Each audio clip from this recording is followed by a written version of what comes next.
This is quite emotional for me. I have a few relatives of mine who don't speak to me anymore, and that's fine. Charles, I do know your struggles and your story. We talked about it a lot. Can you just elaborate on, or could you share your journey of self-discovery and acceptance as a gay man in Nigeria? I really would like to hear more about that. That's a really tough one. As you know, right, I have told you this numerous times. I grew up Catholic. At one point, my mom actually wanted me to be a reverend father. So everyone in my house, we wake up at 5 in the morning sometimes to pray. So I was so engrossed into the Catholic Church and my beliefs. Being openly gay and accepting who I am was very far from my reality. It was so far that I never expected that I would get to a point where I have a boyfriend, a partner, where I'm just so openly speaking about how I am as a gay person. So my life as a gay man in Nigeria was literally somehow non-existent because I couldn't be true to myself. I knew I was gay. I knew people that were gay, but self-acceptance was far away. What was the biggest obstacle to accept yourself? Because I was told that being gay is dirty, it is a taboo, it is a phase, it is a choice that I have to get out of. That it's only something that happens in the Western world. It doesn't happen in Africa, and God forbids you to be gay. So you hear all these things all the time. You hear people say these things, they repeat it over and over again, and that kind of became my reality, whereby I did not even pursue how I felt. Even at university, I remember I was having this conversation with a friend of mine. He's known me for years, and I said to him that I would have told you when we were at university, but I couldn't tell you because of the things you said that day. And he was like, that's actually true. If you had told me then, I wouldn't have been able to be your friend because I have grown as a human being. And now I can understand that being gay is not a choice. I'd never had a relationship. I never pursued anything. I started using things like gaydar and out personal later on in my life, like about 2003, 2004. But it wasn't really something that... Would you say that at that time that you knew already who you were? Or were you so filled with what you're supposed to be instead of what you really were, that you didn't really find out what you really were until much later when you stopped supposing what you were supposed to be? No, I've always known that I'm a gay man. Yeah, but I mean, it's like, did you really know who you were? Or did you just, now that you're out and that you're accepting yourself, finding out who you really are? You mean in terms of my sexuality? Not in terms of just your as whole a human person, being. as a human being. I mean, because me as being gay and growing up here, it took me the longest time to really find out who I am when I finally stopped pretending to be something that I'm not. Okay, I know what you mean. I have always known who I am, but it took me to the age of 18 to make peace with myself.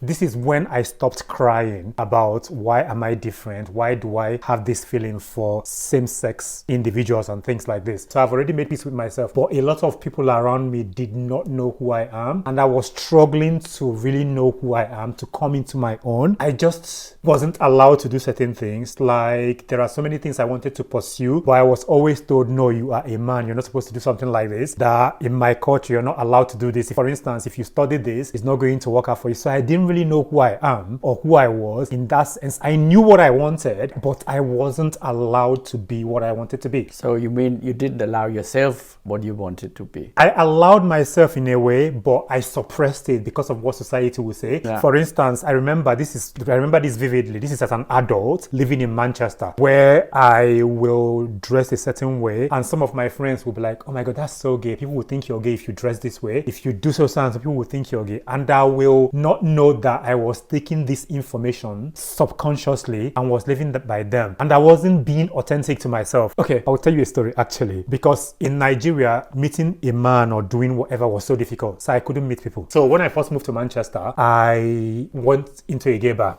just to see what it's like. And I had the worst panic attack of my life. I just could not stay. I could not sit. I could not say anything. I was so sweaty. I only did like 10 minutes there. I ran away. I kept thinking, what will my parents say? Everyone will know that I'm gay, blah, blah, blah. It was just the fear of rejection, of maybe people thinking that I'm not man enough. And all these things are the things that I have been taught. So I was conditioned to feel this way. And you go around, even up until today, I have friends who were saying to me, oh, you should not tell anybody. These people are gay people. Don't say it. Just don't ask, don't tell. Just keep it to yourself. Just live your life. And I don't want to be that person anymore. I don't want to be that person that is not proud to be who I am. Charles, today, I would wear whatever I want to wear, that I have always liked. People can say whatever they want to say. Even gay people, because of the way society has conditioned us to be, we tend to be homophobic to ourselves in certain extent. I totally like agree with people that. will say to you, oh, that's so gay if you carry this bag. That's so gay if you dress like this. I don't care. And it has taken me a long way to get here, whereby I feel comfortable in myself, whereby I don't care about what anybody says. There's a part of me that really, really regrets not taking the initiative as earlier as I could have done. Does that make any sense? I struggled a lot with making friends as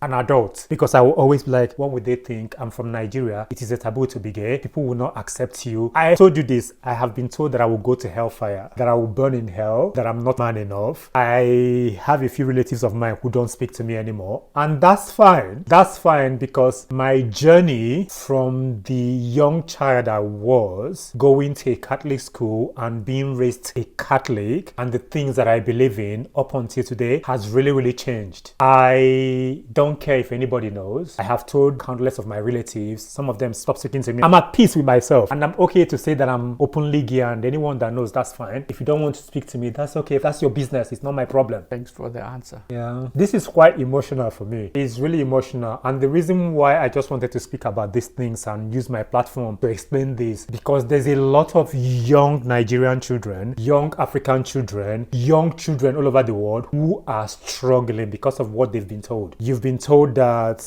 it is dirty to be gay. It is a choice. It is a taboo. It is something that is a phase that you will grow out of it. Nobody chooses to be gay. It is not a choice. This is who I am. I am going to continue to be true to myself. Anybody young or old that comes to my platform or reads any of my blog, it is all about being at peace with yourself. You don't need to come out for you to love yourself. All I'm saying is learn how to love yourself. It is important. I have gone through therapy about things that I struggle with, how I should deal with people who think that I do not matter, and other things that are just beyond my control. I'm here now, and it's perfect in my own kind of way. Do you have anything to ask me more? No, not for now. Maybe next time. Okay, thank you. Bye. Bye.